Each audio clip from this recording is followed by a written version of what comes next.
Hello and welcome to episode 124 of The Eldritch Podblast. I am Margaret. I am Jack. And hello. You know what? I did not get comfy before we started. Let's take a second. So I'm just... Just hold up. Oh my god, everyone. I'm getting in my spot. Are you in your spot? Yeah, I am now. Okay. I am now. Hello. Hello. How we doing? Welcome there's in. front row seats left. Come on in. One and all. Splash new zone's and old. open. It's wide open. We blew it wide open. We blew it wide open. Hello. How are we doing on this wonderful Monday? Monday. You know what? Yes, it is Monday. It is Monday. Yeah, it is Monday. It yeah. is Monday today. We've, once again, our recording schedule has been whackers bonkers. Yeah, it's been all over the shop. So, ever since we took that one episode off. Yeah, we've just it's been not even clawing catching it. up. It's just we caught up. It's just we've just been recording in advance and on weird days. Yeah, so just trying to get ahead and stuff like that. I categorically have no idea when this is. Couldn't tell you the date you're watching this. Yeah, it's the 20-something of March. Nice. Is it? Yeah, I think it'll be the 1st of April. Oh my god. Is it? Hold on. Is this the 1st of April? Is this April Fool's Day? That was the April Fool's. It is. It's going to be April Fool's Get Day. fooled? Oh my god. Me when April I Fool's fool Day. you? Oh my god. Get fooled? Me when I fool you so bad. Hee hee ha ha ha. Hee hee. April Fool's Day sucks. April Fools, yeah. Yeah. And all the corporations trying. Oh my Oh, god. I swore. No! I swore. No! 2 minutes and No! 2 seconds. I'm dreadful. I'm terrible. I'm terrible at podcasting. I'm the worst. Yeah, they always try to come in being like, oh, I'm so funny, Yeah, and here's and this it's weird product. The most removed and unfunny thing you've ever seen. Yeah. And do you remember back in the day when, oh, I'm pregnant, that was a funny Yeah. April Fool's joke. That's not funny. Bands would pretend to kick members out and stuff like that. It's Just not funny. Just funny. categorically not funny. It's April not Fool's funny. sucks. April The- Fool's just isn't funny. The only, hey, if the only acceptable April Fool's is, oh, it's April 2nd. I don't know. Get fooled. Get fooled. Get fooled. Oh my god, you fool. You've been fooled. Haha. Yeah, happy Maybe when I April fool Fools, you. I guess. If you sell April Fools is my religion, actually. Yeah. Yeah, I thought you yeah, could yeah. see my knee, but it was just my arm. Yeah. I Huh? got shorts on, so you might be able to see my knees. Oh, I see. You know what? I should have put shorts on as well. I'm very well. I've opened the window. Yeah, you know what? Hey, if the lighting's whackers bonkers, Oh, she's it's loving because the I am bonkers. loving the wackers bonkers. It's because we've left the curtain open today because it's a sunny, warm day and it's hot. with all of these lights on. You better believe it's hot. It gets hot. Yeah. It is warm. And then I've got to rep the merch, so I can't not wear the hoodie. Yeah. I got to rep the merch. www.eldritchpodblast.co.uk. Go and pick up some Eldritch Podblast merch. Yeah. There you go. Yeah, or else. Or else. Oh my god, Or April else I'll Fools. fool you. Or else you'll be fooled. And you'll be stood there looking like a fool. Indeed. Gosh, you're such a fool. God, Fool of a being such toque. Fool. So how are you? How are you Apart from being lambasted And a live fool. on air. How are you And doing? apparently being a goddamn fool.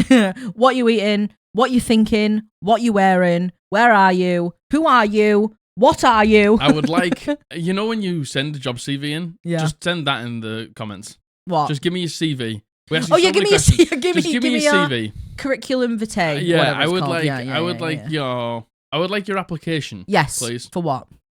To be in the club. Oh, To be part of the club. what's to the be club? part of the entities club. Interesting. So, So entity stooped to taking CVs now. no. It's This is a high crust group. Yep. So you got to be selected to be. In here. Agreed. You can't yes. just be in here. No. Give me a CV. Yeah. Yeah. So I would like a CV, please. Yeah, and you can lie. No, you can't. No one's gonna I'll cross check. know. You'll if you lie. know. Interesting. Man, you know what? Do you remember? You know what? I feel like it might have been slightly more relevant when we were teenagers. But do you remember when you were first looking for a job and your parents were like, just go into the shop and hand a CV in? Yep. That's how I got my first job. That's also I didn't get a job by doing that. But I walked into a pizza shop. Yep. And I put my CV on the desk, and he looked at it, and he was like, "Oh, cheers for that, mate." He was like, "Can you drive?" And I was like, "Yeah." And he was like, "Do you know the local area well?" I was like, "Well, I've lived here all my life, so pretty much." And he was like, "Do you want to start on Monday?" And I was like, "Yeah." Yeah. Didn't look at my CV. But do you want to know what? I if I wasn't in the shop, I Yep. probably wouldn't have got the job. Yeah, agreed. And then I was a delivery driver when I still met you. Yeah, you were. So, and how long ago was that? 7.5 years ago. Yeah. And I started the job when I was 17. Yeah. And we met when I was 23, 22. 22, about so 10, 23. I walked into that shop and I got a job for 5 years. Yeah, you did. To be fair, you did. You So, did. You know? Yeah. You know what? Yeah, fair enough. Now, you try walking into a Boots and you're giving them you're not getting hired. No, ain't no way. No way. You walk into a Primark, you're not getting hired. No. You need to actually like apply via the proper means. Isn't it wild how much the world has changed? Yeah, I mean, anyway. Yeah, it is. How did we... Oh, you're asking for their CVs. Yes, please put your CV down. Understood. Trying to think of what to update you on. Oh my God.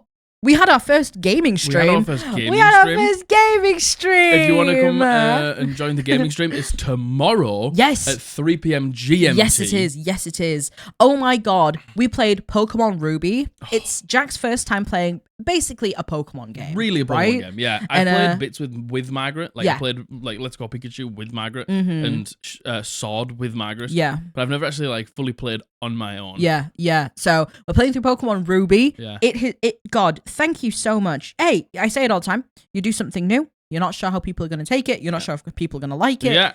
You guys really liked it. Yeah. And we really liked it. Did you give us 52 subs? Yeah, 54. I don't know what happened. I don't know what was in the water, what was in the air. You went feral. I can't swear. I would swear. You went crazy, stupid, wild. Frothing at mouth, feral on your hands and knees. Do you know what else? Who was on their hands and knees? Us. Yeah. Yes, I actually fell off my chair face first on the floor because we were hunting for the routes in the Route 103. Route 102, wasn't it? Possibly. Route 102. And the drop chance is 4%. So we found one. And then I knocked it unconscious. And we'd been hunting for about 45 minutes at that point. Yeah. So then I was devastated and I fell to my knees on stream. Yeah, we both did. And then I found another. Yeah, we gotta know. Yeah. It's Is the dog okay? No. Dog licking foot syndrome. Dog licking foot. Dog licking foot. Dog affix. Dog affix. Dog debuff. So yeah, basically found a Ralts, knocked it unconscious, couldn't catch it, devastation. Yeah. Found another Ralts. Yeah. Had a extremely low level Pokemon to just take the hits and yeah. lower it slightly. Yeah. And then we caught it. It was so much fun. It was great. It was chaos. It was funny. There was a lot of, you know what? A lot of adult themes, not in the way you're thinking, but adult themes in like being like ergo and being like what do you see in your reflection when you look back? It's so funny, and we're going to go make sure we go through and we collect every Pokemon in the route that we can possibly get. Yeah. We're gonna make a checklist. Our dear friend and mod Jordan is compiling a list for us of every Pokemon in those regions. It's so much fun. If you just want to come and hang out and just watch two idiots play Pokemon. And just hang. It's nothing, and people are like, oh man, I don't really like Twitch because I don't really chat. Doesn't matter. Oh, doesn't matter. Just come and hang out. Doesn't matter. You can absolutely enjoy. There is so much going on. It's so much fun. And man, the nostalgia. Yeah. It's for you unbelievable. For somebody who's never played. Everyone. No nostalgia. We loaded up and the Little Root Town music started playing and everyone was like, oh my god. Oh my god. There's some people who are playing through with us. Yeah. So if you would like to play through with us as well, that would be a lot of fun. And where did we get to? We got to Rustboro City. Rustboro City. Yeah, we got to Rustboro City. So if you can get to Rustboro City by tomorrow, yeah, then you can play along with us. And Jack also is the type of person where he picks the berries and doesn't replant them. So make of that what you will. So yeah. Look, I don't care. I'm a master. I'm out there for myself. Yeah. There's a lot of throat punching kids. People get in my way. Throat punch. You wanna challenge me? Throat punch. Oh. Brendan. Oh, throat punch. Repeatedly throat punch over and over again. Yeah. He had a problem with me being a girl. Yeah, he certainly did. I obviously, because we're doing Poker Mig. Mig is our character, and obviously there's only 2 genders. Oh my god. Also, we're naming all of our Pokemon after subscribers. So anyone who subscribes during the stream, or gifts a sub, we're going to name a Pokemon after you. We have a full party of literal subscribers now. Yeah, we do. And it will continue to go that way, because we're catching every Pokemon, baby. It will, yeah. And, what was I saying? Don't know. Yeah, Brendan had a problem with me being a girl. Yeah, 2001. I mean, still. Yeah, I know. Still wrong. Still doesn't matter when it wrong. happened. Wrong, but yeah. But yes, if you want to watch us play Pokemon, please join us tomorrow, 3 p.m. GMT, every Tuesday until we finish it. And then we're gonna play Elden Mig. Yeah, and then we're also gonna go back through all the Pokemon games and potentially do like a Nuzlocke challenge or something like that. Yeah. Just for this time, we wanted Jack to be able to get to grips with like how the game works, type thing. Not that there's, not that it's complex, but still. We got HPs and PPs, PP, and I gotta there's all sorts. It's complicated. Yeah. So please join us. Join us. Actually, speaking of Twitch, in last episode I was like, there's something that I want to talk about, but I can't remember what. I remember we have proper emotes now. We do have proper emotes. Put a little timestamp down and I can showcase them. So in the edit. As you know, our community is full of incredible artists. Brilliant artists. 2 of our very own mods are artists as well. Paris and Sherry. We approached them. We were like, hey, we know that this isn't like something that you typically do, but we wanted to ask you first. Yeah. Do you think you could make us some emotes? They both work together. If I remember correctly, Paris did all the outlines. Sherry did all the lining. Paris did the flat colors, and then Sherry did the shading. Something like that. They worked. It was a collaboration. Oh my God, look at them. They're so good. They are so I will read them out. You don't have to put them in like in order of what I'm saying. We have both of us holding hearts, which are, standard wonderful ones. Yeah. We have both of us with knives. My favorite one. Roadman Jack. Yeah. Stabby. We have me crying. Yes. Because I cry a lot on stream. And bad me. We have Jack singing. Yeah. Because he sings a lot on stream. I sing a lot all the time. And we have 2 hype ones. And we have 2 hype ones. And we have an entity one. On the way. And I think I can already think of a couple more that we're going to get. We are so lucky and blessed to have such incredible artists as mods who wanted to do this for us. We, of course, paid them, obviously. Yes. But thank you so much. Incredible job. I'd love one of me with a Pokeball. Oh, me catching them all. Yeah, you catching them all. Me catching them all. Yeah. And they've just done such an incredible job keeping them so, similar. Yeah.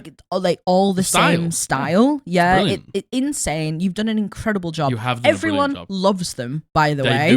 They do be loving the emotes. Yeah, they have gone down an absolute treat. I love them. They're so good. They're just awesome to look at. They are so. And I'm going to put them in the Discord. I haven't yet, but I will put them into the Discord because they're so good. Thank you, Paris and Sherry. Thank you, Paris and Sherry. Thank you so much. You've outdone yourselves once again. And well, with that, should we get into topic? Yes. We're doing this month on Reddit. Well, r/D&D specifically. This episode, if you haven't seen any of the other episodes we've done of this is basically like a variety show. It can be anything from advice to horror stories to just like this what happened in this week on my thing. Just like people showcasing their games and stuff like that. Yeah, to be honest, this is one of my favorite ones. Agreed, because it's so varied. It's so varied. We can celebrate and we can cry together about other people's games. And, it's also, there's obviously, when we do things like Am I the Arsehole or horror stories, it's like really specific things that we have to do. Yeah. But in this, it's like things that maybe we're interested about talking about but don't have anywhere else to put them. Yeah, exactly. And this is all in the past month, so this is all for March. March? Yeah, indeed. The month of March, which, by the way, is over because it's April the 1st. Yeah.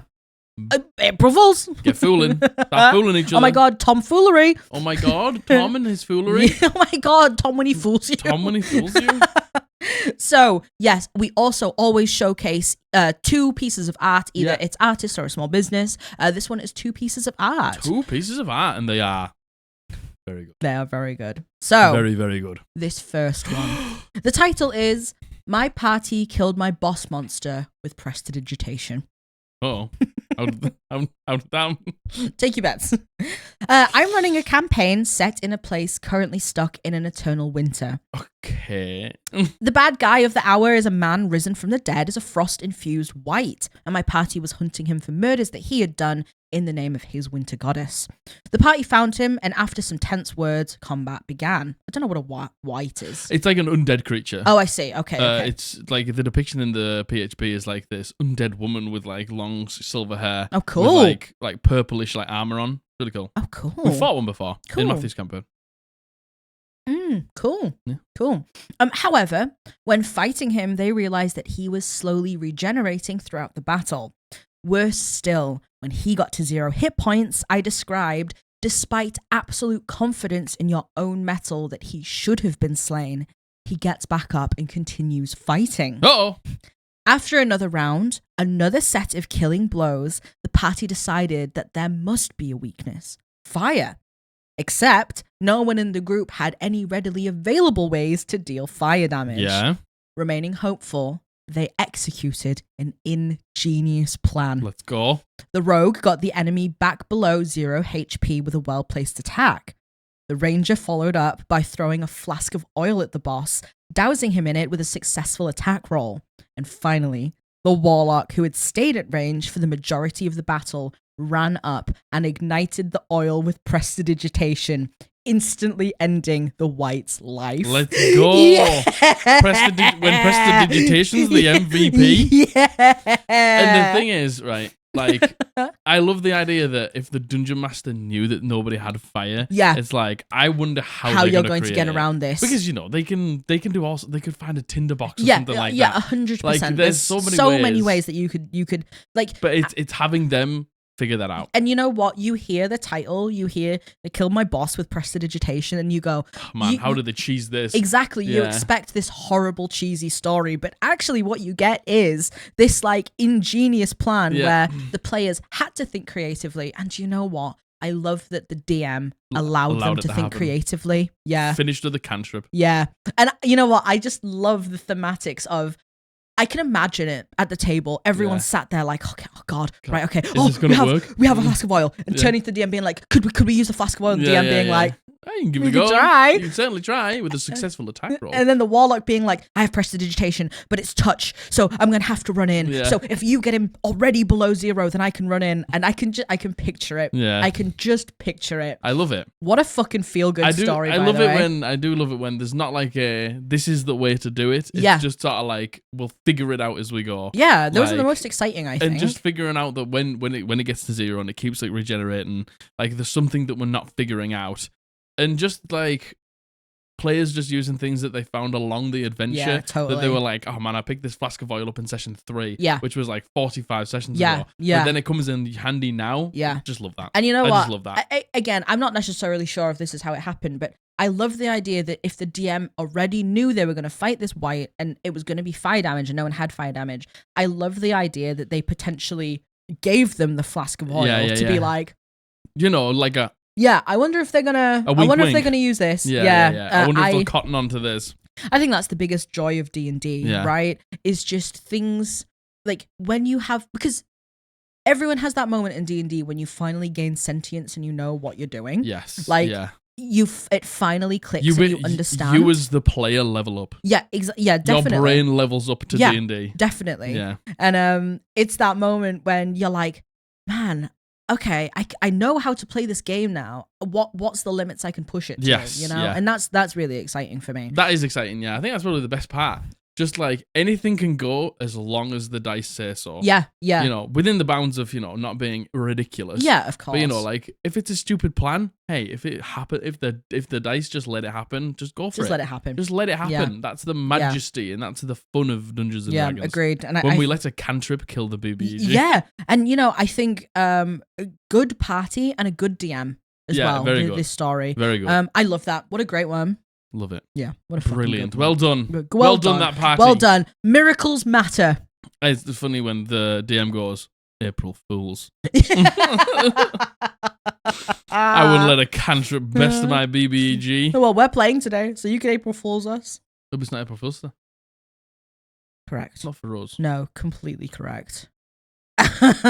completely correct. Jack got his own nice cube, by the way. You know how I told you this? Did I tell you the story? I don't know. Yeah. I got scammed. Yeah. No, you didn't get scammed. Well, I didn't get scammed because I'm holding 2. Because you're holding 2 and you've only paid for 1. Yeah. Yeah. I ordered 3. We now own 2. Go and show them. Yeah, because it took about 2.5 months for it to get here. Yeah, it did. But yeah, we got them. What a joy.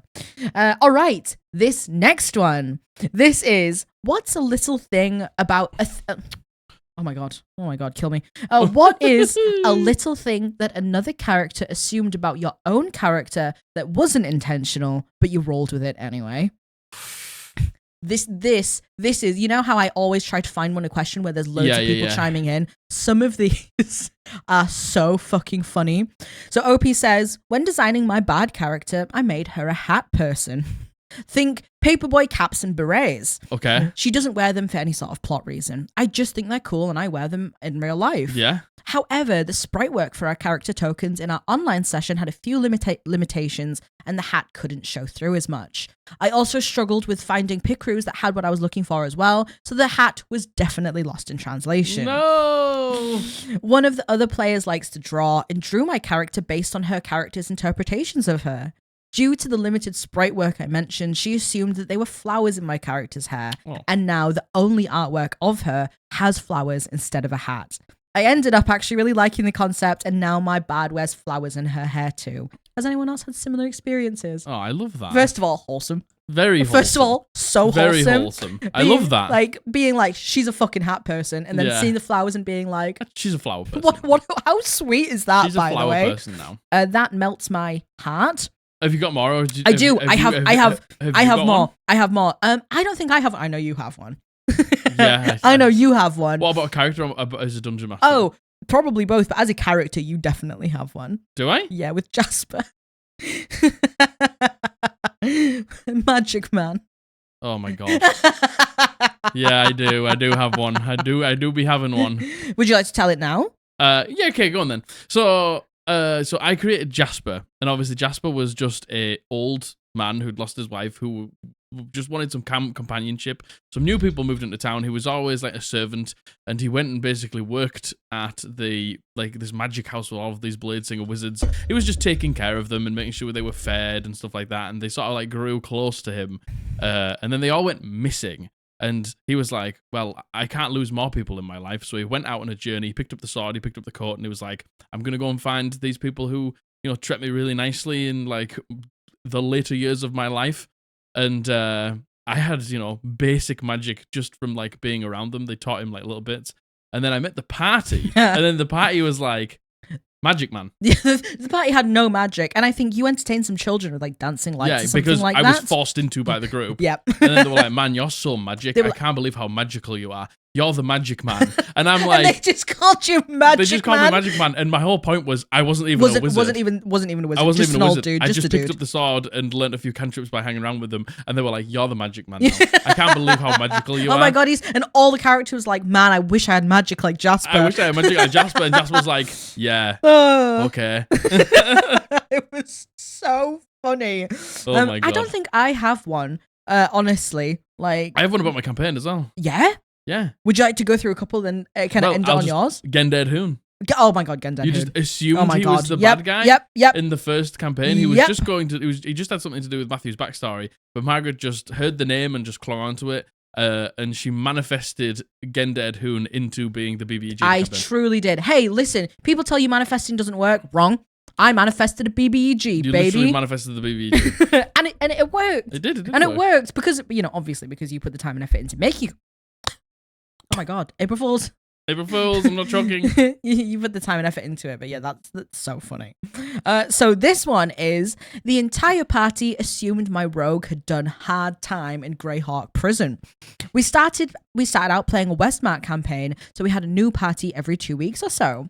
The DM was speaking as the guild master for a company and mentioned, oh, you're back from prison. How was your time there? What he meant was, I had just come back from a mission there to hand deliver some goods and ended up helping them with security like Stallone and escape plan. Yep. But the party didn't hear that. They just heard Lil Gnome did hard time. So I rolled with it. Yeah, and now I'm an escaped prisoner. Yeah, Lil Gnome did some hard time, Yeah, it is some hard time. Man. And you know what? I mean, the DM didn't know that situation. Oh, you're back from prison. Oh, you're back from prison, are you? You convict. And the thing is, we would 100% do that too. Oh, yeah, 100%. Our party would hear that and be like, oh my God, prison time. Oh my God, prison. And I know there's a couple of us who would just be like, yep. Yeah. 100%. That's me. Prison. Yeah. Yeah. All right, this next one, this made me laugh so much. It's so juvenile and stupid. And it's exactly what happens. Session 1. Go on. My character ordered a baked potato from the tavern where they all just met. Just a baked potato. Yeah. He's a bit feral and had no idea how menus work and was too prideful to ask for help while ordering. He is now Potato Boy. Everyone refuses to admit the potatoes aren't his favorite food, and now he carries several in his bag of holding.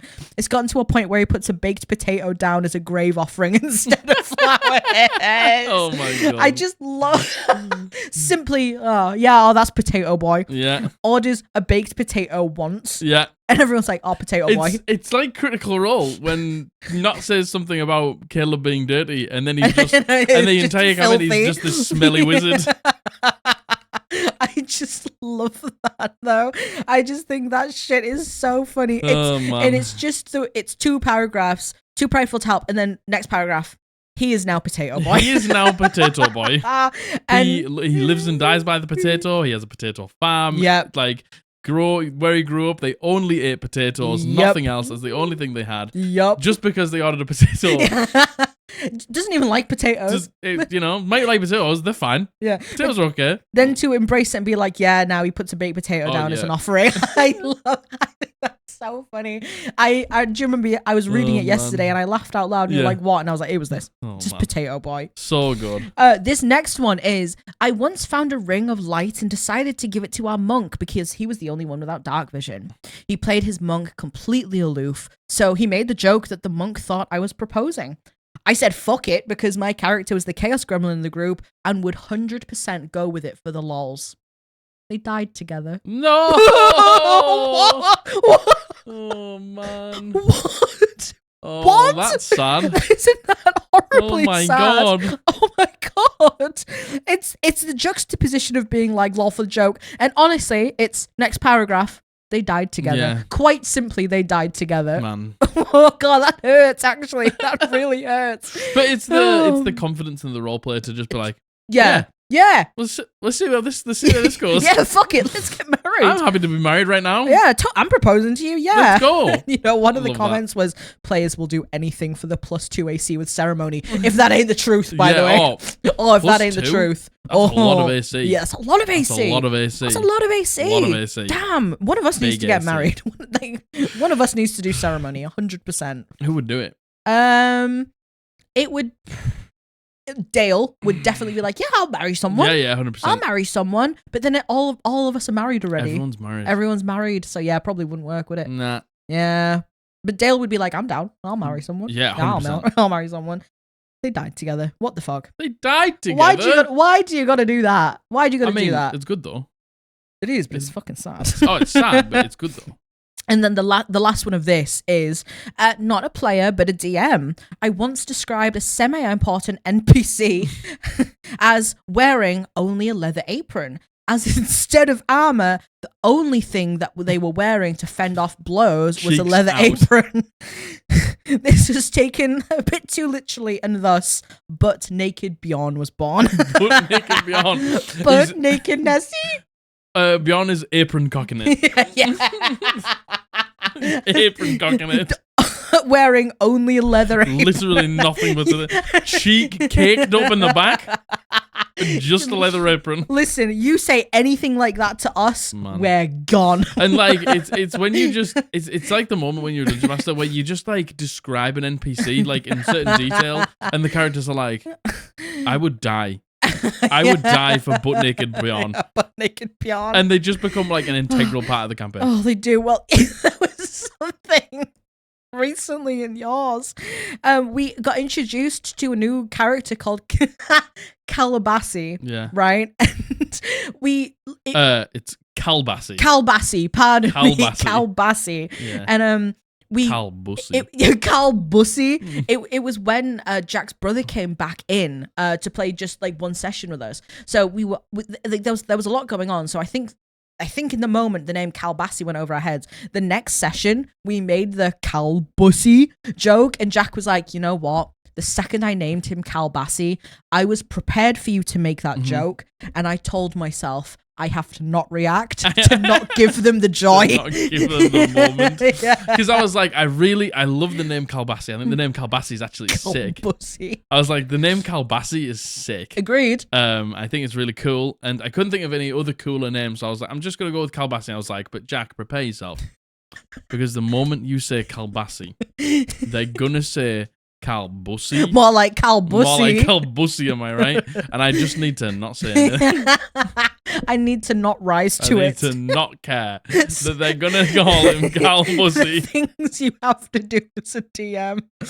Oh, what a fun time. What about you? I name anything and I'm like, they're going to butcher this in this way. They're going to laugh about or it. I say it and they're like, Matthew, and I'm going to be like, Matthew's going to fuck their name up because he fucks every name up. And then he's we're all going to be like, this. And we're all going to be like, oh yeah, this. Yeah. Man, yeah. It was when it was like the TUOF thing. Yeah, oh my god. Obviously, God. like that like the acronym will make sense when we do a campaign update. But Matthew like basically just committed to calling it the Unseen Force.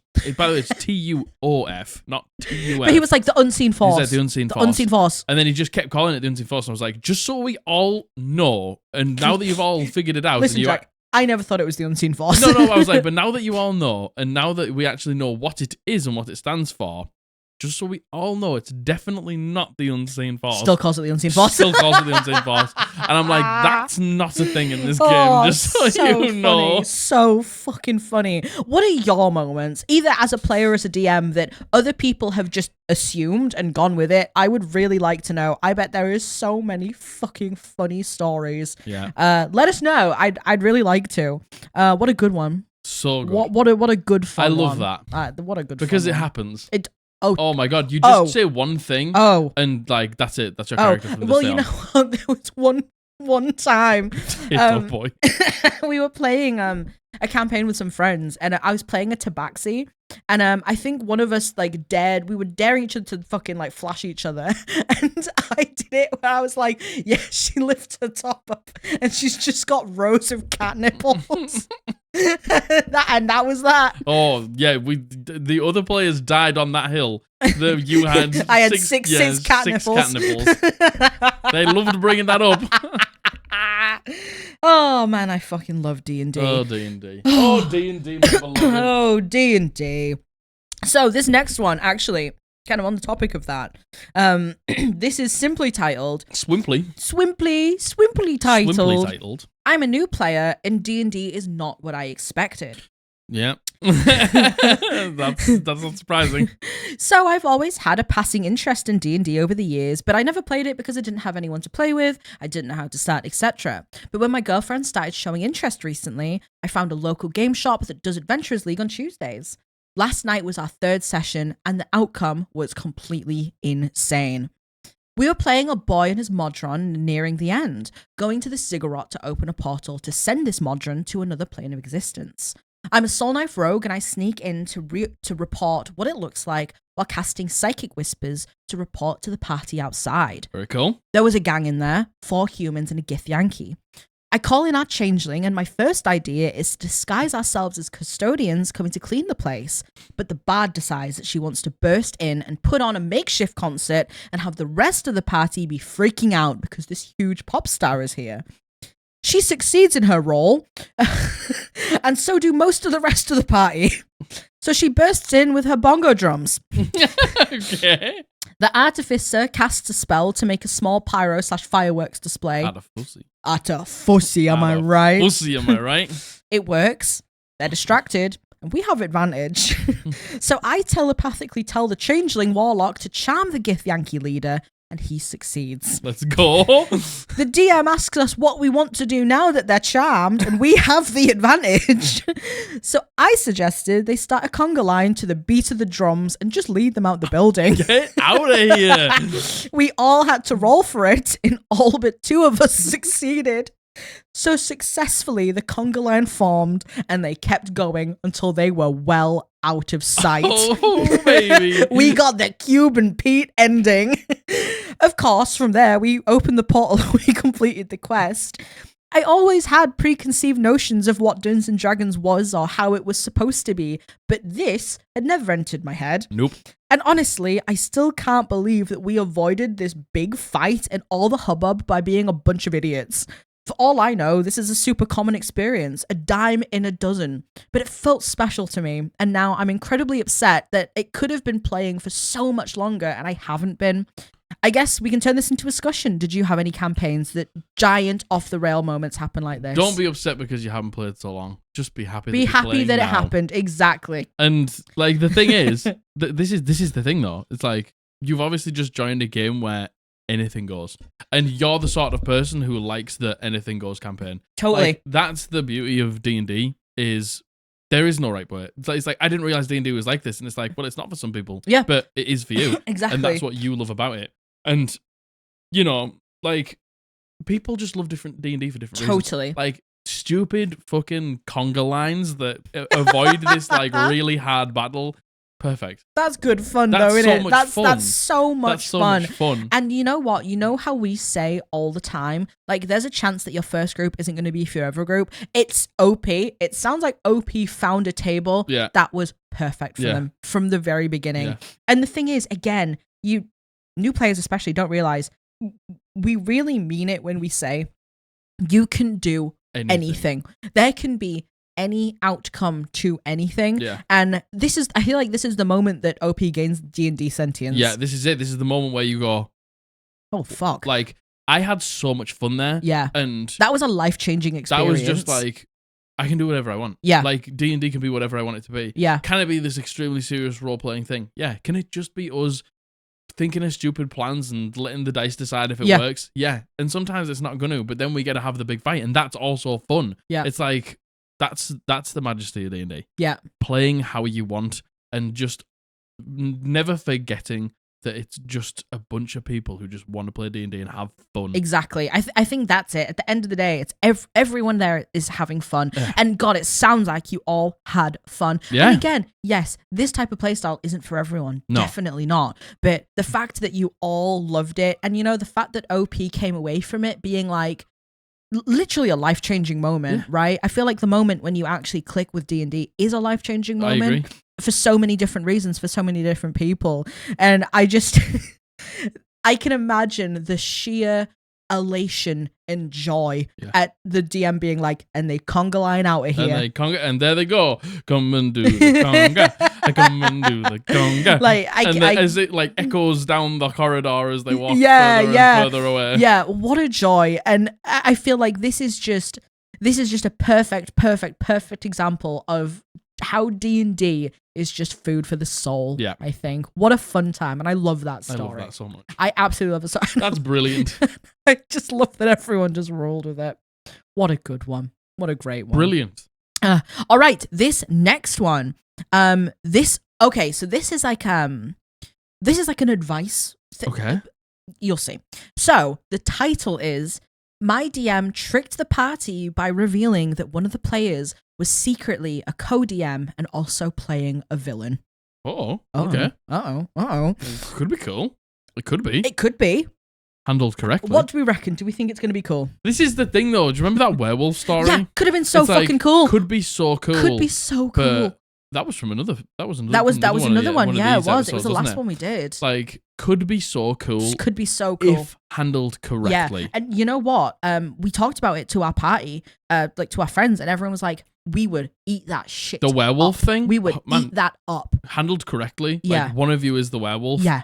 Like, you would love that. All of you would love that. Because all of you would would be prepared to be to switch on a dime and be like, I tell you you're the werewolf, and then you just roleplay it out in the moment. Exactly. Wouldn't even know, but you would love it. Yeah, we would love it. As long as somebody knew that they could be the werewolf. Exactly. So, what do we reckon? Do you think this is going to go good or bad? Well, I'll tell you. Bad. My D&D group just had an incredible session. Decorations, themed food, ambiance, and it was going really well until the end. Basically, one of our party members urged us into what we now know was a trap, and then revealed herself to be an insanely powerful villain, nearly killing my character. I actually might still die. I'm down 2 death saving throws and no one has heals. Uh-oh. And putting us in a terrible situation. Transported into a hellscape. Here's the thing. We have been playing for a while. Months and months of sessions of us building up our party rapport and learning to work with each other. And it was all fake.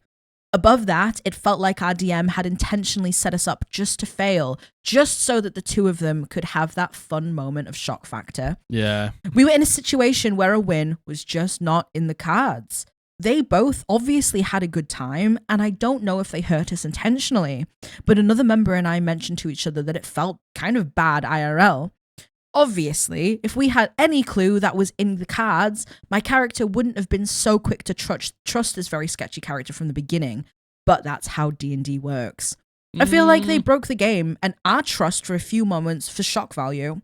I don't really know if I'm justified for feeling hurt or how to even talk to them about this in a productive way. Please let me know if you have any advice on how to move forward. And the TLDR is one of the players in the campaign was actually playing a villain and is secretly a co-DM and majorly screwed over our characters.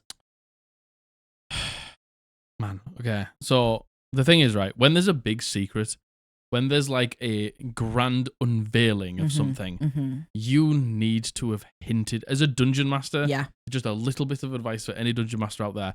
If you have this big plot reveal that somebody isn't who they think they seem to be, or that it was this person all along or something like that, there needs to be hints. Yeah, there does. There needs to be crumbs that the party can question. And as soon as they say it out loud, as soon as they go, oh, that's weird. Is this person this?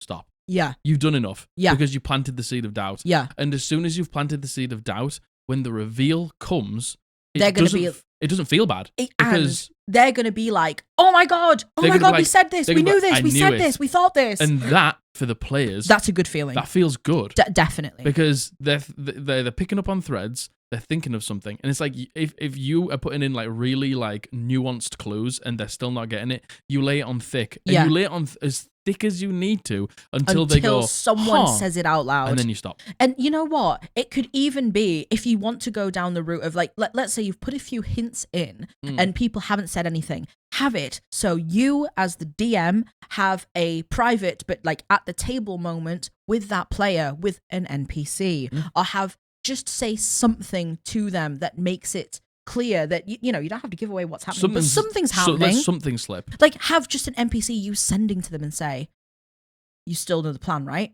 Yeah. Something as simple as that. Yeah. Like something being sent to the wrong person. Something like that, Something as completely simple as that. Anything. Yeah. To just get them think. Because the thing is, if you've done nothing and then the reveal comes, it doesn't feel good. It just feels bad because they had no idea. And you know what? Clearly in this case, even if the DM and the co-DM, by the way, to reveal that the player is secretly a co-DM, that feels bad. That feels awful. I don't think there's a way that couldn't feel bad. I completely agree. Like, because you need to be open and transparent. If somebody's in like on planning the session and in with the story, and in with like character backstories potentially, because they will know the other characters' backstories if they're a DM. The players need to know that. The players need to know that.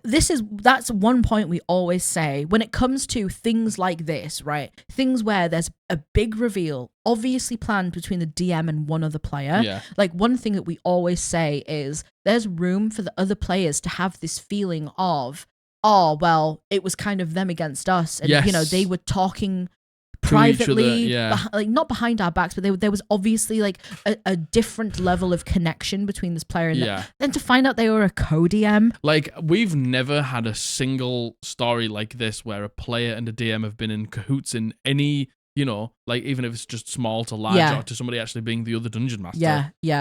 That's actually felt good for the rest of the party. Yeah, agreed. It's never been a came success. out well. No, never came out well. Like, if you are planning something, there needs to be, if it is just a secret, then it needs to be laid on thick. Yeah. Like, if the player is just a player and there's nothing like, they're evil or something like that. Yeah. And then their parties, they're going to let go of that character and the dungeon master's going to take that because they're a bad guy now and they're going to come with another character. Mm-hmm. That's fine as long as you let it, like it's obvious that you are a bit evil. It's obvious that there's something going on. There has to be that moment from just one person going, huh? I don't know if I trust you. That's a bit weird, isn't it? Yeah. There has to be that. And once that happens, totally back off and leave it. Done. You've done it. So you know when that reveal happens, they will either go, oh, weird, or you can be like, you were kind of on. I knew you were. Because when they go, I knew, that makes them feel good. Exactly. That makes them feel good. Exactly. And you know what? Yes, there is obviously tables out there who maybe aren't so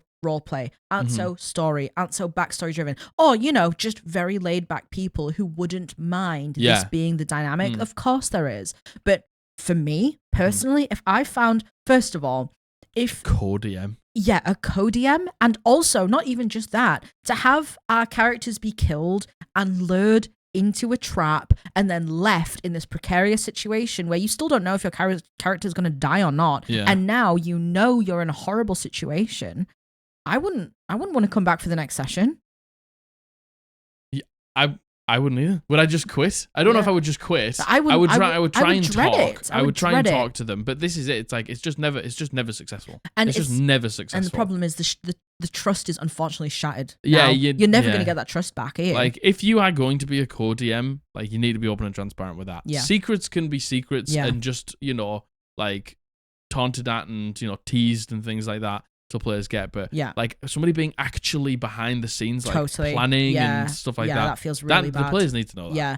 And you know what? If you're going to do a betrayal on the party, you're going to do a shock twist like this. I'm not saying don't do it, because obviously people love doing stuff like that. They're amazing. And it can come out incredible. It has to be handled properly. There has to be the correct seeds sown. There has to be that moment of recognition from the players that they're catching on. And if they're not catching on, you have to continue to lay it on thick. Even if you think it's too much, because as dungeon masters, what you think is enough is rarely enough. Yep. Because you've got the inside knowledge, you've got the inside scoop, you know what's going to happen. And everyone thinks differently. So when you think you've done enough, there's probably a lot of room to do more. Yeah, indeed. And, again, if you want your twist to be successful, I'm telling you, the players need to have that moment of questioning. And when they've had that moment of questioning, when the reveal happens, it will be successful, because the players will feel like, I nearly had that. Yeah, exactly. And, you did a good enough job for me to even, like, get these threads and hold on to them. We're simple beings, creatures. We like to know that thought do good thing, thought brain work. Yeah. We good. You know? Like, we're simple creatures. And that's enough. As soon as you get that from even one player, you stop. Agreed. Because that's when you've got them. Agreed. Very much agreed.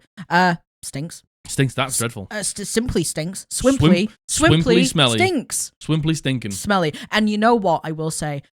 From what I could see in the comments, everyone was actually very supportive of OP. Oh, good. Once again, Reddit coming through and not being there's some good people on it. Yeah, no, one or two. One or two of them, yeah. Right, this next one, this is the second to last in terms of actual things, and then we'll get onto the artwork at the end. This is titled, "Is low-level D&D meant to be this brutal?" Yes. I can already tell you yes. So, I've been playing with my current DM for about 1 or 2 years now. I'll give a brief summary as I can of the numerous TPKs and grim fates our characters have faced. Mm-hmm. All of us are level 2. We made it to a bandit's hideout cave in an icy winterlocked land. This was one of Critical Role's campaigns. Cool. We were TPK'd by giant toads in the cave lake at the entrance to the dungeon. Retrying that campaign with the same characters, we were TPK'd by the bandits in one of the first encounters. We just missed one turn after the other. The total combat lasted 3 rounds. Yeah. We nearly died numerous times during Lost Mines of Phandelver. It was utterly insane how the Red Brands, or whatever they were called, could use double attacks when we were barely even past level 2. We were eaten by a dragon within the first round of combat. We were supposed to be capable of taking on as the final boss of the module. However, it one-shot every character, and the third party member just legged it, but they died trying to escape. Next one, absolutely destroyed by pirates twice. Fucking hell, how many times have you TPK'd? First, in a tavern.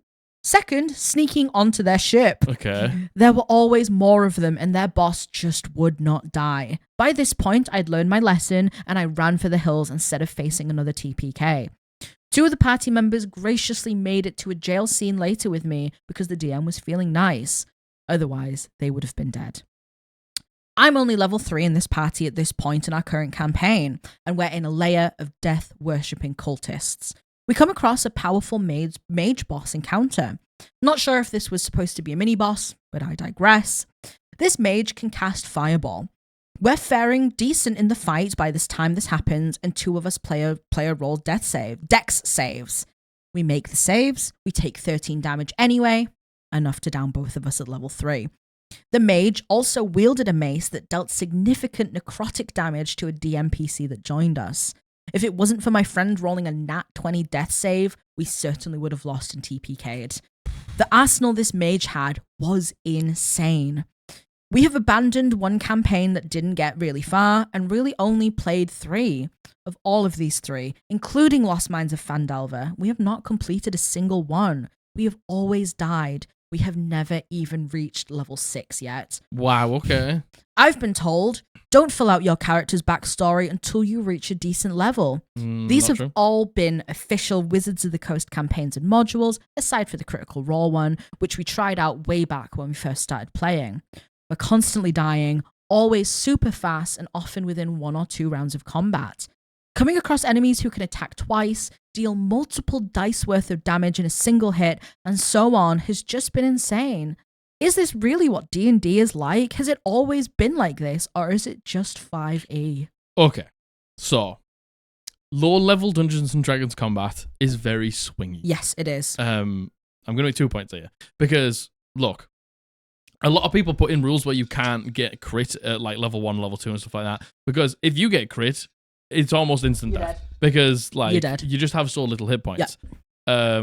People can go down quite often and things like that, and things can go very wrong. You don't have a particularly good modifier. Your will at low level is in the fate of the dice. It truly and that is basically it. Truly is. Now, it doesn't sound like your dungeon master is balancing these combats particularly well. Now, I'm not going to sit here and just badmouth them, because they might just like to play very crunchy games. I played in a game like this where like death is a reality every session. Yep. And like you've got to play to your most optimal. You've got to really maximize like choke points and distances and things like that. See, I disagree. What? I disagree with that. I disagree with you saying like they played very optimally. I think it was the exact opposite. I don't think they played optimally at all. And I think the DM just wanted to make it hard and made it hard for the sake of being hard. I don't think there was any of that. And that's when we played that game. Yeah. And normally I would be the one to give people the benefit of the doubt. But again, with that group, you have to think the only reason we were invited is because they TPK'd 3 times in the same area. This is what I'm saying. And in my opinion, if you're TPKing 3 times in the same area to the same thing, to the point where you have to bring 2 new people into the game to try and balance it, at that point, I don't think it's you have to utilize choke points and it's crunchy and you have to use everything you have. I think at that point it's simply balanced. Yeah, and I think not simply just that. I think at that point it's something with the DM intentionally making it that hard and being like that. But some people like that. Yeah, some people like certainly like that style of gameplay. Like, it could all go wrong in a moment's notice, and we have to start again. I also don't think, and again, normally I am super the type of person to give people the benefit of the doubt, right?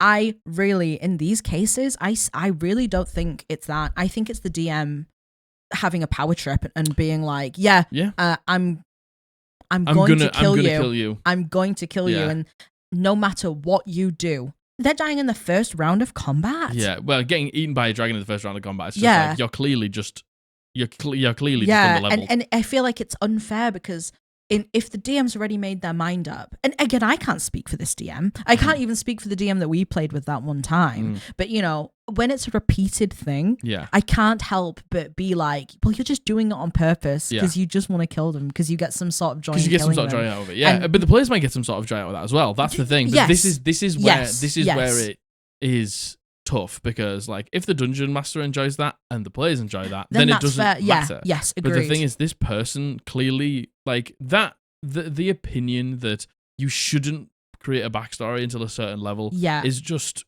a made-up rule by somebody who enjoys this way of playing. Yes. Like, if you want to make a backstory, fine. join a slightly more role play heavy like based group that can still do hard combats. Yeah. Like I would like to think that my combats are like relatively hard, and there is danger if the dice don't go your way. Yeah. There's a danger that things could go wrong. But I'm not killing and TPKing my party all the time. And to be fair, OP does say in some circumstances they just rolled really bad. Yeah. Like I will say that. I don't know if that's true at this point though. Yeah, and you know what? Again, the fact that they played Lost Mines of Phandelver, which is famously, by the way, a great beginner's module to ease people into D&D. Yeah. I don't believe that at level 3 you're facing a dragon. Ever. It doesn't matter what type of dragon is it. Especially in an official module. I don't believe maybe it. If we're fighting a worm. Yes. Or something like that. Yeah. Or maybe, but like, if we're talking like young dragon at level 3. Yeah. Like, and there's only I think there was like 3 or 4 of them or something like that. I can't remember. You probably should never be facing a dragon at that level. Yeah. And also at level 3 to face a mage that has fireball.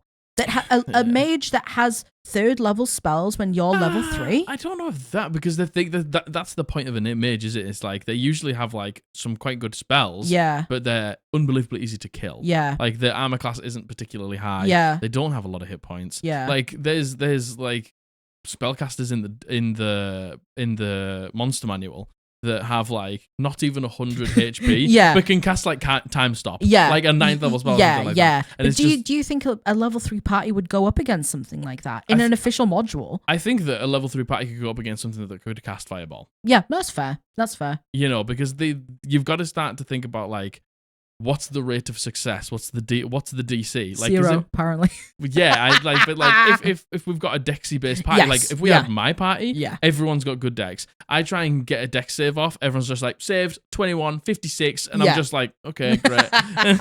Like if I cast fireball against you guys, it would do nothing. Yeah, because fireball's great if it hits. Yeah, but and if you it make doesn't the hit, Dex then save, you're really only rolling 4d6. Yeah.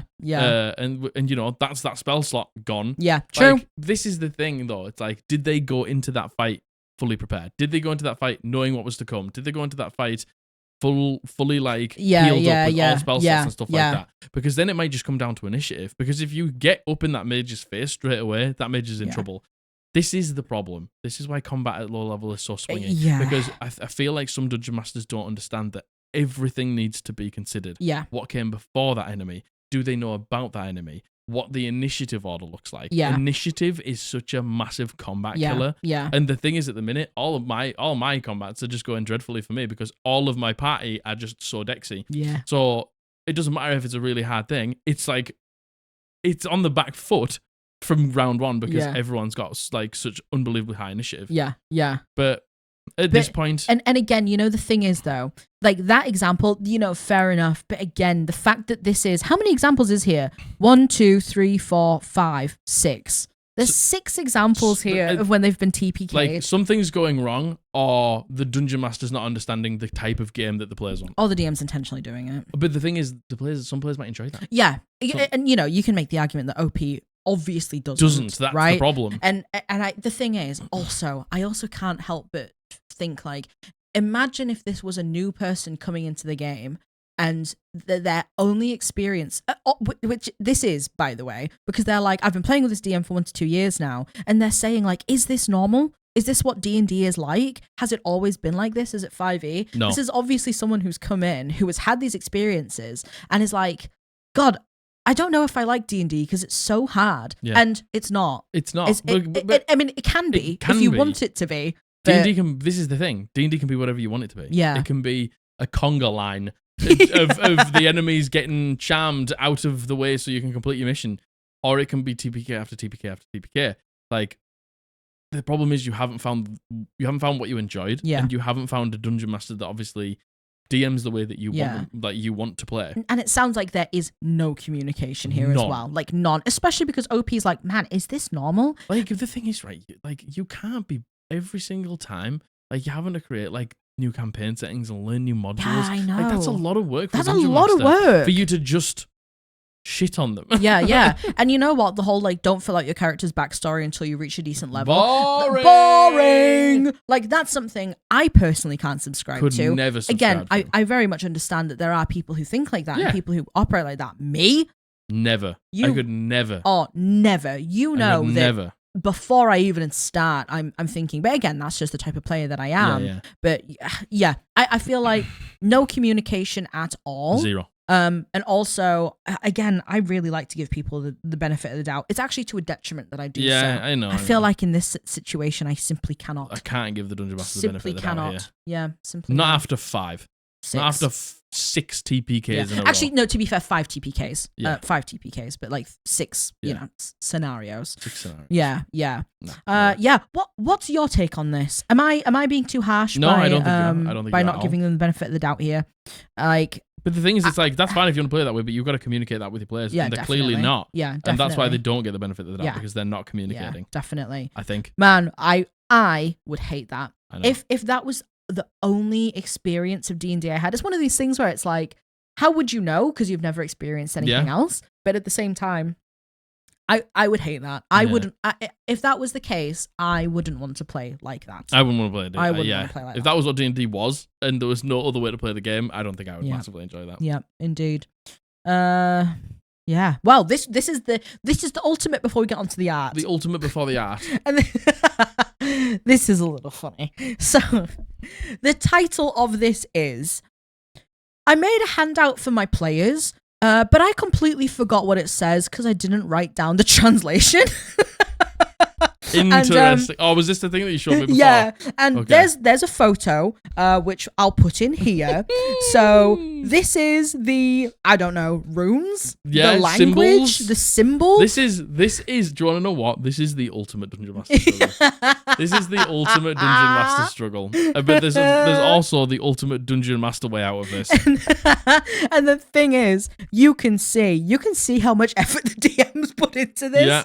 They've like tea-stained the paper. They've crumpled it up. They've crumpled it. They've handwritten these symbols on. Like, and the thing is, especially if you've done this, fuck knows how long before the actual session. Potentially a week before the session. Yeah, looking at it again and being like, well, they've put some context here. So, there are 3 things that worry me about this. Fucking hell, man.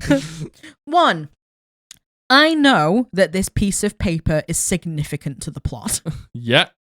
2, I know I didn't make up an entire cipher of the English language because that's entirely too much work. True. But 3, this language is not in any of the D&D books that I own. If you were able to help, please do so. If you're not able to help, I openly look forward to people joking about my incompetence as a DM. But please be clever, and I will upvote anything funny that is posted, so at least they have good humor about it. But does anyone have any clue what the fuck this could be? See, the thing is, right, if I wrote a cipher a week ago, and I came to it and I was like, I have no fucking clue what this means. Yep. I have no fucking clue what this was supposed to be for. I've completely forgot it. I would still give it to my players. And just and get do you them want to know what? If they, this is what I always do when it comes to puzzles and stuff like that. If they do something smart enough, I'm like, nice one, well done, Margaret.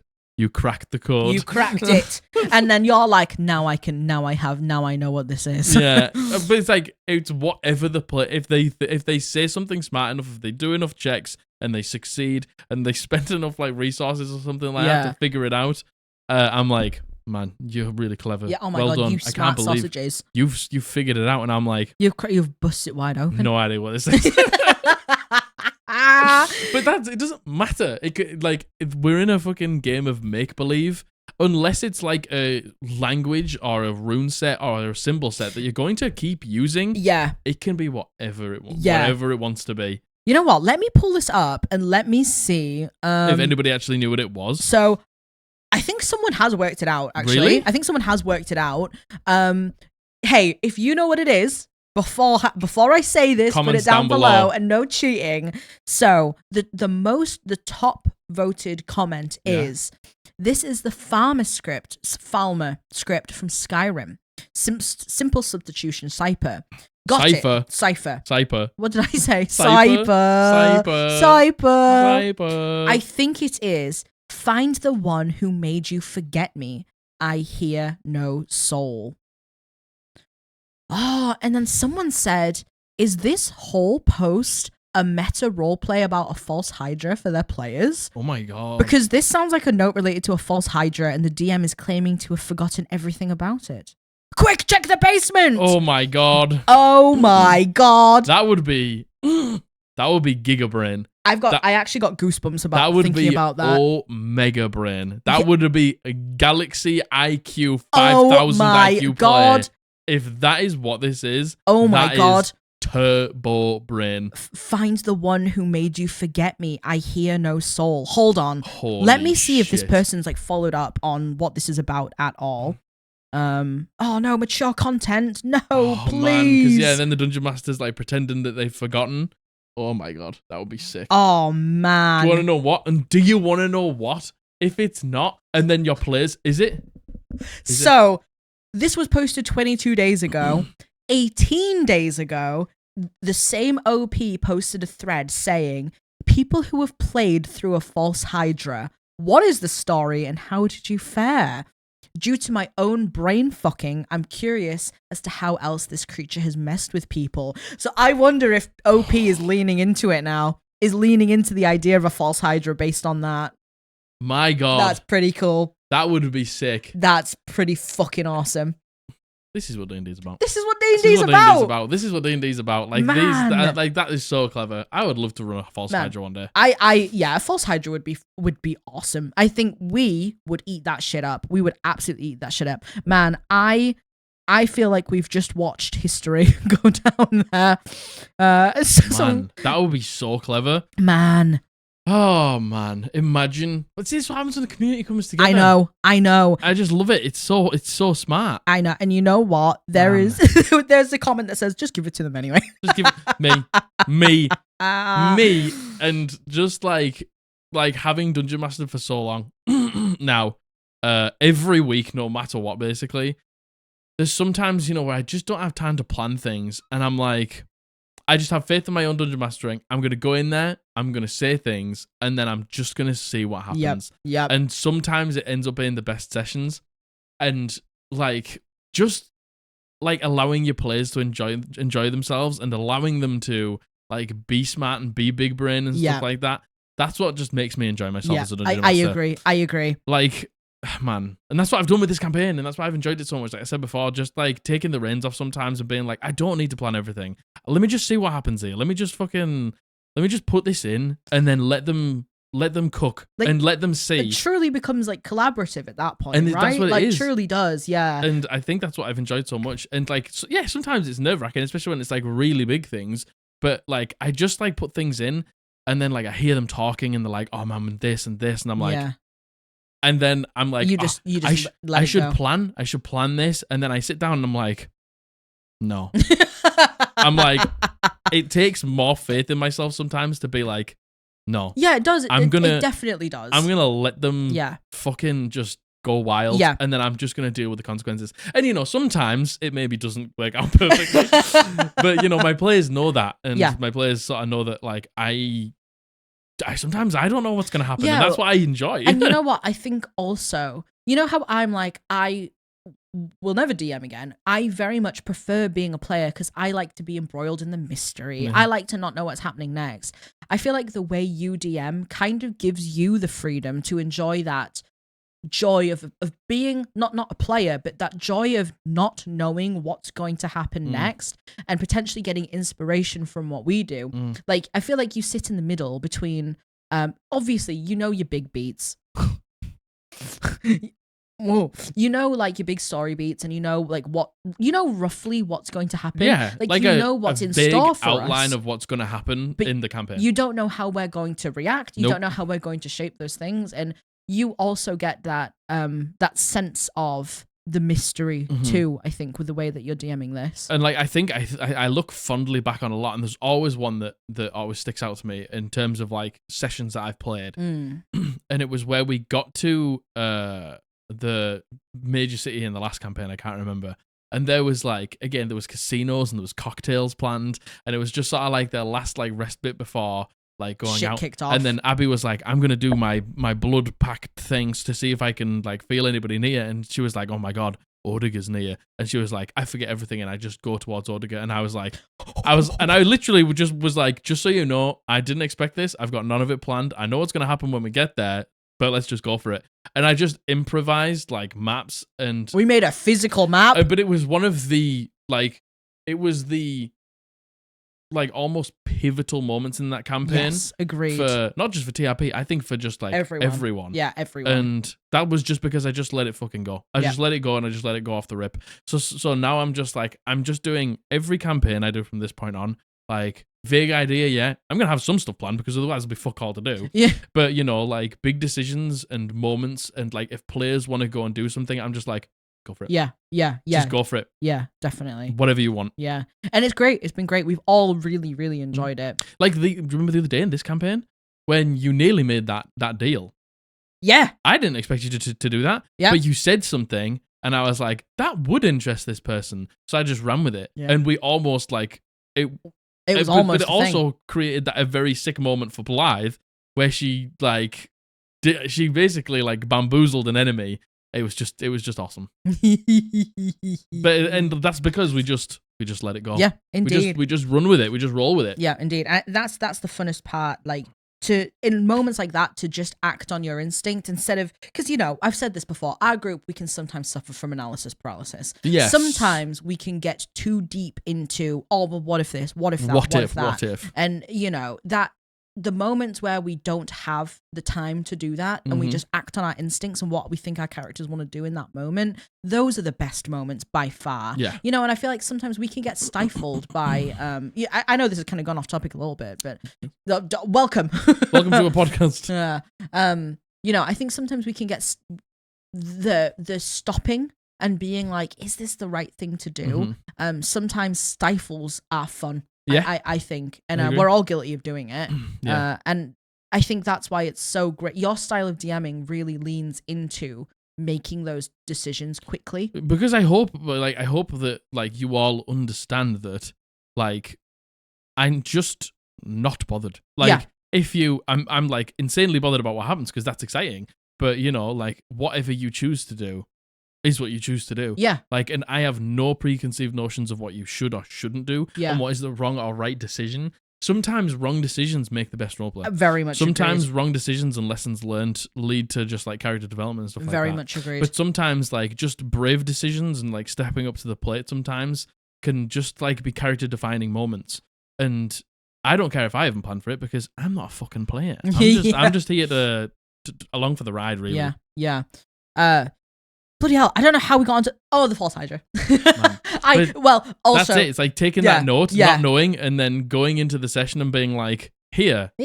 And then just waiting to see what they say. Yeah, and you know what? To kind of wrap that up, I've seen that the OP, after someone being like, is this a meta roleplay about a false Hydra? They went, holy shit, I wish I'd thought of that. Holy shit, I have played myself here. Myself. And then I think they've now moved on to doing the false Hydra thing, which is fucking awesome. So I cool. love that so much. That's fucking great.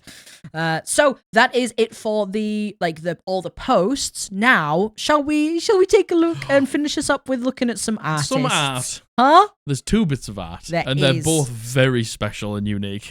So, this first one. The artist is called Mariipie. You can find them on Twitter and on Instagram. I will leave their links below. Put a timestamp for the art. I have. Nice. And the caption is, yes, a Dragonborn captain. Wait a minute. It's 2 kobolds in a trench coat. It's 2 kobolds in a trench coat.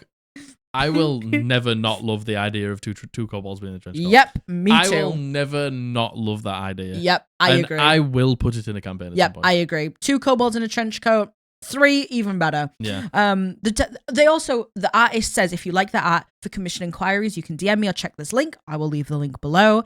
For this piece, the commissioner came with a really fun idea. His character is a pirate captain full of trinkets and treasures and something more. The party didn't know that, in fact, their captain they thought was a Dragonborn was just 2 young dragons in a trench coat. 2 young dragons? Love that. They switched places depending on their need, one being a little derpy but very strong at fights, the other one being more of a strategist. Love that. I tried to make the overall size believable for a dragonborn, but the arms, tails, and shoulders shorter since they belong to a young dragon. And if you would like to commission a piece, please send me a message. And I just what a perfect one. And the style is so brilliant. It's almost like a little bit like cartoonish and stuff like that. I love this. So I love cute. like the rendering on the style, and brilliant. I love all like the money in the pockets and the things on their belt, and then the other dragon in the coat. I also love the idea that there's two of them and they switch out for combat depending on what they need for role playing and stuff like that. I think that's so clever. I love that. What a gorgeous piece of artwork. Wonderful Mariipie. And again, if you like their artwork, we have left all the links below so you can get in contact with the artist. Very good. And then the last one, the last piece of artwork. This is, hold on, let me make the timestamp. Come on, timestamp it. Stamp that time. Stamp it. I'm stamping. Get stamped. Oh my God, Maybe I'm when stamping. I stamp it. I'm stamping. And this is titled Titania. Fairy Quern. No!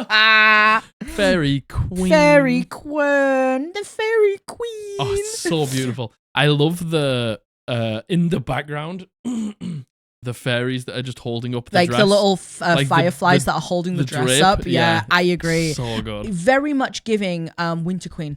Winter WoW. Queen, yeah. Very much giving Winter Queen from WoW. This is Olivia Q Art. I have left links to their Instagram below. This art was made as a gift to a friend who loved fairy fantasy, and one of her favorite characters was indeed Titania from Midsummer's Night's Dream. So I drew this piece for her. The intention was to make a powerful queen that you can't tell if she will help you or not, and there's some darkness to her, but maybe not enough to harm you. If you have some advice, feel free to give. And I'm open for commissions. And I love this art style so much. It's such a powerful piece. Yeah, it's a brilliant piece. Like the juxtaposition of like the stark white of the queen to like the black in the background. And like you said, the way that the fireflies are like holding up with the drape as she walks. Absolutely gorgeous. Gorgeous. And I will say, because the title was Fairy Quern, so many people were like, oh my God, the queen. Oh my God, the queen. Oh my God. My queen. The queen, my queen. Absolutely stunning, beautiful artwork. I love that. It's so cinematic, I think. Love it. And if you want to commission either of those artists, they are open for commissions. Just big shout out to them. Go and follow them and show some love to artists in the community. Indeed. Because all we're all trying to do is pave our way in this godforsaken world. Indeed. So, just a couple of boosts to the followers or something like that. Indeed. It's a big thing for people. And that was this month on Reddit. Man, I do love this episode. Yeah, me too. It's so much fun. I feel like it's a nice, just casual, chill chat. Yes, yes. I feel like there's not really because there's like not submissions or anything. It's all just taken from the Reddit. It's just a free for all, really. The Reddit. Reddit. So, very good. Did you enjoy yourselves? Yeah. What do you think? This is the third one we've done. And I love it. I love it. I really enjoy so much. It's just fun. It's just fun. Like, and we get all sorts of different things, just like things about your characters and things about dungeon masters and stories and like just things that happen in people's games. Like that person who wrote that cipher and then completely forgot about it. Yeah. And then somebody made up an idea about a false Hydra, and then this person's right, like, I'm putting a false Hydra. It's like the fact that just came about from a Reddit post just makes me so happy. Yeah. I just love it. I agree. It's a bit of a variety show, and I really enjoy that about it. So yeah, I hope you enjoyed. I hope you enjoyed yourself. If you did, leave a like, leave a comment, subscribe potentially, hit the bell to be notified when we upload a video on a Monday and a Thursday. Come join us on stream tomorrow for Pokemon at 3 p.m. GMT. Yeah. On Friday and Saturday for more D&D centric content, but not solely D&D. Just come and hang out with us and spend a bit of time and stuff like that. That's 7 p.m. GMT. Thank you very much. www.eldritchpodblast.co.uk. Go and pick up any merch that supports me and Margaret. And also, there's going to be a link down below to our Etsy store, which is Hellbound Dice. You can go and pick up notebooks and spell cards and t-shirts and all sorts of D&D goodies for you and your friends. Code PODBLAST will get you 10% off. Anything else? No. I love you. I love you. Bully loves you. He does today, actually. We're going to see you on Thursday. Bye. Happy April Fools, you Happy April Fools. Bye.